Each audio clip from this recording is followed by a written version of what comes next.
Brahms, The Boy, 2. God, when you say it out loud like that.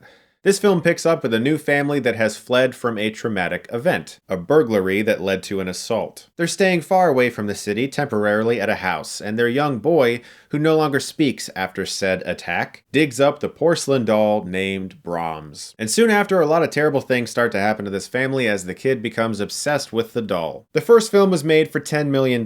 It made that back in just its first weekend. Then it grossed about $35 million in America and a total of $74 million worldwide. That's why we have a sequel to a movie that, at best, had a lukewarm response. Even people who liked this movie. Nobody is going to put The Boy on their list of best horror movies of all time. It's not going to happen. And yet, money talks. And so we have another one. This time starring Katie Holmes, who is pretty good in the movie. I would say she's actually the best part of the movie. In fact, if I'm going with positives first, all of the acting is good. The young actor is very good. The husband's very good. Ralph Ineson from The Witch is in the film, and as usual, he's great. But this movie doesn't really have permission to exist, and I think the film knows that, because the first movie had a very final ending, and an ending that makes you think differently about the rest of the movie. An ending that I didn't really think made any sense. But it sort of takes the rest of the film and says, oh, I'm looking at that through a different light. If you haven't seen that first film, I'm going to spoil it now. That's your warning. Throughout the entirety of this first movie, this in-home babysitter is hired to take care of a porcelain doll who has all of these rules. His name is Brahms. And for a lot of the movie, you think, oh man, this is like some Annabelle shit. This doll's possessed. It's doing things. It's moving around. This is fucking crazy. She needs to get out of there. At the end of the movie, you realize that there's actually an adult man named Brahms living in the walls of that house, controlling that doll, moving it around. He's the one who takes the food away. He's the one who has all the problems and the issues. I told you that because I want to say that if you really liked that film, I'm not seeing you like this one.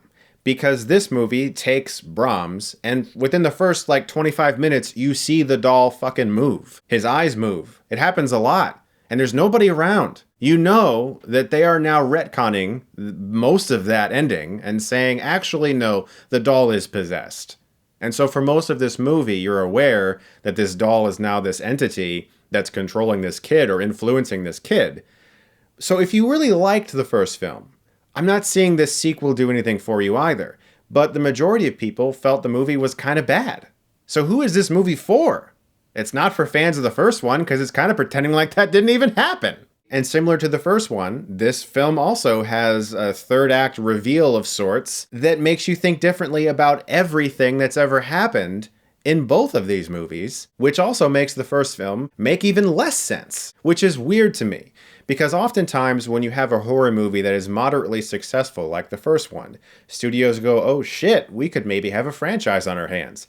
Now the writer and director usually come out and they're like, actually we kind of ended it like it was pretty final, like they smashed the doll and the boy's in the wall and it's kind of done. Like don't worry about it, okay? We're gonna make another one. We'll just give it to somebody else who doesn't give a shit. That's usually what happens. But this time, the exact same writer-director have made this movie, which is pretending like their first movie was like a lot of misinformation. Like when you watch the first movie now, having seen the second one, the entire first movie now feels like one giant red herring. This one has unnecessary dream sequences when they don't know what else to do. They want to scare you. They're following that scare every 10 minutes rule. And so Katie Holmes has 2 nightmares that lead to nothing. And the opening assault burglary sequence feels like an afterthought. A scene designed to give the boy some kind of trauma so that he won't speak anymore and he only speaks while he writes on a notepad. And a scene designed to make Katie Holmes feel bad for most of the movie. When you don't really understand exactly what happened. She walks downstairs early in the movie and there's like this extremely exaggerated theatrical shadow of like a burglar standing behind her looking like the fucking Michelin tire man. And an attack happens and then we fade out and we're not exactly sure what happened. We don't know how far that attack went until she just blurts out that it was a randomly senseless burglary. Oh, well thanks, because I didn't actually know what happened until you just said that. Even though it's like 45 minutes into the movie. And without giving anything away, if you want to see the movie, there's another reveal that happens towards the end that makes you think differently about something. And that creates a lot of questions. Many, many questions for how the doll was found. Why was the doll buried? When I see a movie like this, with a title like this, which is hilarious, by the way, I'm reminded of a few things. One, thank you, Mike Flanagan and Stephen King, for calling your book and movie Dr. Sleep, not Dr. Sleep, The Shining Continued. But I'm also reminded that even if you made a film that some people liked, a studio can still say, you know what? I'm glad you watched that, but we don't care that you liked it because we're just going to make a movie that pretends like that one didn't happen. We know most people actually didn't like it, but we'll just pretend like this is a new thing so we can start a franchise, right? Because this movie definitely sets up franchise potential. This movie got made because people got paid. I am using that again. I'm going to give Brahms The Boy 2 a D+. This movie needed to prove why it exists beyond just the possibility of raking in some more money, and it didn't. If this movie was really, really fucking good, and it still retconned the first one, that would be one thing. I could sit here and be like, wow, they realized that the first one was kind of mediocre, and they just went in a completely different direction and changed it entirely. I'm reminded of the Friday the 13th movies.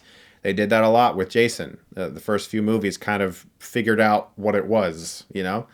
This movie is just another movie that has the doll in it. It's pointless. Guys, thank you so much as always for watching. I'm going to be seeing The Call of the Wild tomorrow. I'll have that review to you very soon. As always, you're the best, and if you like this, you can click right here and get Stuckmanized.